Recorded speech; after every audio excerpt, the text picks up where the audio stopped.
Dear listeners and learners, you are listening to Uttarakhand Open University's community radio Hello Haldwani 91.2 FM. I am Dr. Natasha Negi, Assistant Professor in the Department of English, School of Humanities. In my doctoral research, I focused on the study of Indian literature in English translation. So, I was keen on building a discussion in the field with you all. Today, we are going to discuss about the field of Indian literature in English translation. In India, Indian literature in English translation or ILET is rapidly becoming an indispensable component of literary and cultural studies. So, first of all, what is Indian literature in English translation? And how is it different from Indian English literature? Indian English literature is the body of work by writers in India who write in the English language, but whose native language could be one of the numerous languages of India. For example, the novels Midnight's Children by Salman Rushdie and The Shadow Lines by Amitav Ghosh. On the other hand, Indian literature in English translation or ILET refers to the canon of literary works translated from Indian regional languages like Hindi, Marathi, Bengali, Tamil, Malayalam, etc. to English. For example, the poetry collection Gitanjali by Rabindranath Tagore, which was translated from Bengali to English language and which also then won the Nobel Prize for Literature in 1913. I am sure you all also must be familiar with Indian novelist Gitanjali Shree's Hindi novel Ret Samadhi, which was recently translated into English as Tomb of Sand by Daisy Rockwell and which won the prestigious International Booker Prize in 2022. So this depicts the importance of translation. Translation of regional works helps put our regional literatures on the world literary map.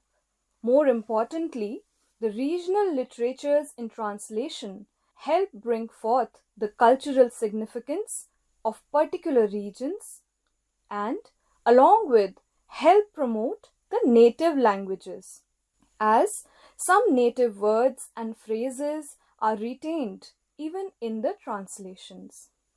So, dear learners, today we also have Dr. Megha Pant with us, who is an assistant professor in the Department of English. She has also pursued her doctoral work in the field of Indian literature in translation. Her work is also significant for us as her study focuses on the writers from Uttarakhand. Together, Dr. Megha and I will familiarize you with the domain of Indian literature in translation. So, Dr. Megha, as scholars of English literature, we are mostly introduced with British literature in our bachelor's level programs. But now gradually Indian literature in translation is also being introduced in various syllabi.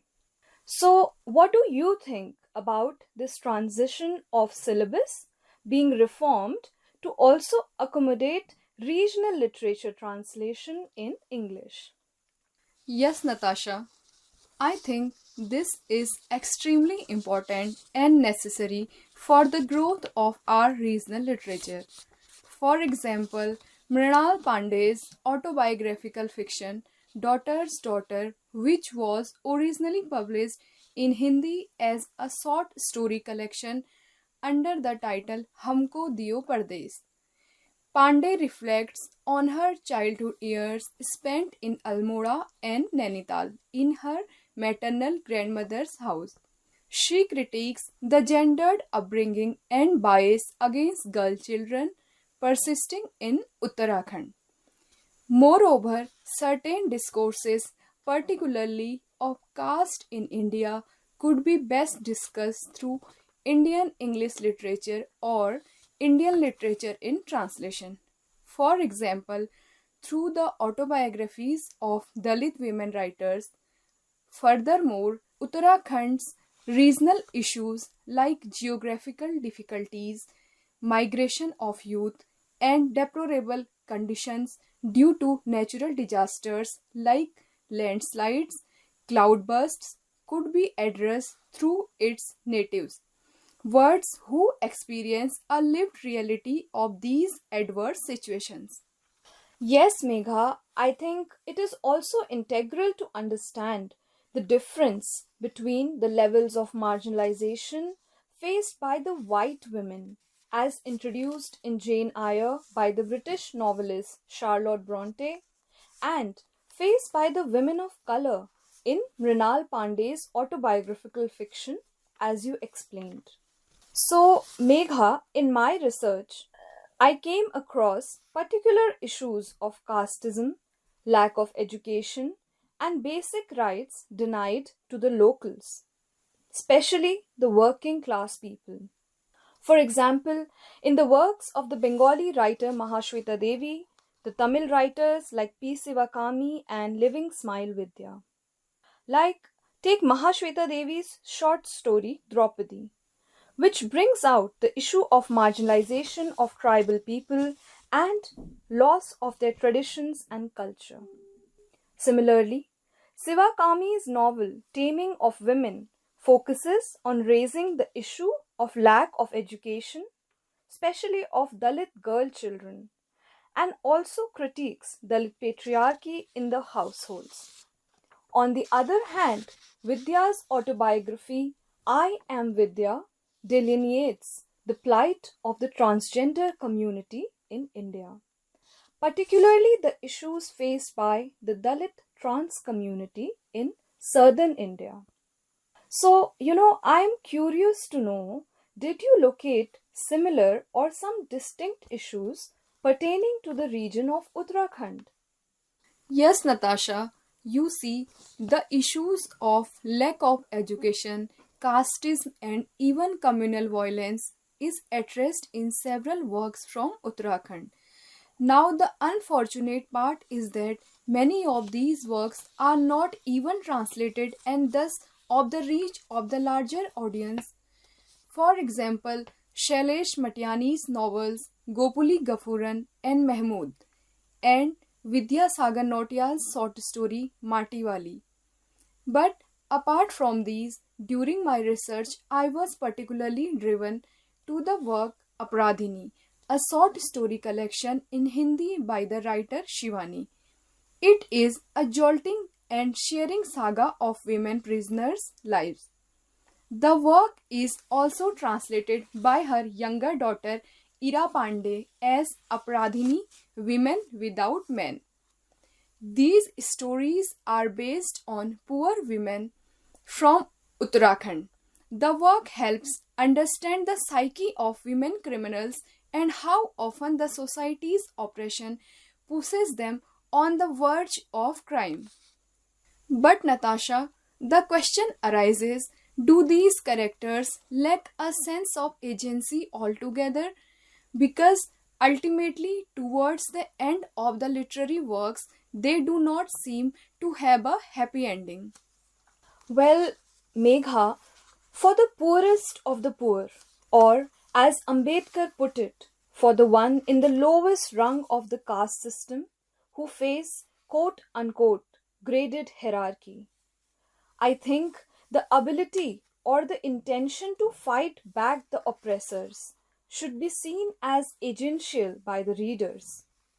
For example, in Premchand's short story Kafan, which is translated as The Shroud in English, we can observe how the character of Budhya, a poor woman, is shown to be a helpless woman who is not provided any heed by her drunkard husband and father in law, and finally dies at childbirth. We can notice here the lack of agency and the sheer victimhood sketched for the poor women characters in literature around the early 20th century. However, by the late 20th century, we can notice in, for example, Mahashweta Devi's novel, The Glory of Sri Sri Ganesh, how a Dalit woman, Rukmani, chooses to commit suicide than give birth to an illegitimate child with her upper caste oppressor. Now, what is the difference between these two women's deaths? While one was a victim of her situations and pushed to her death, the other herself chose to die in order to not live a life of oppression. I believe that under such harsh realities, agency should not be read as something black and white. Rather, the choice to fight back and not be submissive should also be counted as agential. So, Megha, as I have discussed in my research, I came across a lot of English translations from Malayalam, Tamil, Bengali, Marathi, and other languages as well. But I noticed a lack of translation from Kumaoni to English. Even though our culture is rich with the writings of several novelists, playwrights, and poets. So, how do you reason that? Yes, Natasha, it is unfortunate that most of the regionally celebrated and even nationally awarded works from Uttarakhand are still awaiting translation in English and a way out to reach a global audience. But there are a few works of literature like the poems of Mangles Dabral titled Proof of a Tyrant, A Day in Delhi, I Had Somewhere to Go, and Poetry, which are all translated by Manas F. Bhattacharya in the year 2020 for the online newspaper The Wire. These translations have addressed the migrated native Spain and longing for home. These poems form an integral part of diaspora literature from Uttarakhand. Then the story Daju by Shekhar Joshi is also translated as Big Brother in the short story collection A Death in Delhi by Gordon C. Rodarmal in the year 2020. It helps reflect upon the deeply imbibed levels of hierarchy formed in a society. Thus, these texts from Uttarakhand not only highlight the regionally specific issues but also address the universally discussed issues like that of class. There is a lot of scope both in Kumaoni writing as well as in its translated works in English. So, I am sure this discussion would pave a brighter way for future research scholars. Thank you so much, Dr. Megha, for agreeing to conduct this insightful session with me. I am sure our listeners and learners benefited from today's talk, and we hope that we were able to inculcate your interest towards Indian literature in English translation. Thank you.